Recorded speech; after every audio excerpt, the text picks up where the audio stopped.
Pinisi Paint Mall rayakan 8 tahun dengan tema Evolution. Siapkan rangkaian acara seru.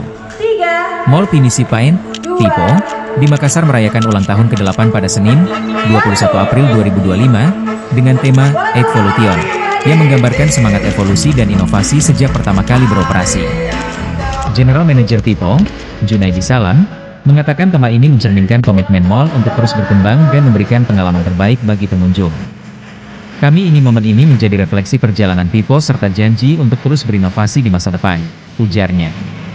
Perayaan ini bukan sekadar pesta, tetapi juga ajang memperkenalkan konsep baru yang lebih menarik bagi masyarakat Makassar. Junaidi menambahkan, rangkaian acara seperti hiburan musik, diskon spesial, dan aktivitas keluarga telah disiapkan untuk memeriahkan ulang tahun. Kami ingin membagikan kebahagiaan ini kepada semua orang. Tipo akan tetap menjadi destinasi favorit untuk berbelanja, bersantai, dan berkumpul, katanya. Di usia yang ke-8, Tipo Mall bertekad mempertahankan posisinya sebagai pusat perbelanjaan dan hiburan terkemuka di Sulawesi Selatan. Dengan peningkatan fasilitas dan layanan, Junaidi yakin mall ini bisa terus memenuhi kebutuhan masyarakat yang dinamis. Kami percaya, evolusi adalah kunci untuk tetap relevan di tengah persaingan bisnis yang ketat, tandasnya.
Download Tribun X sekarang, menghadirkan lokal menjadi Indonesia.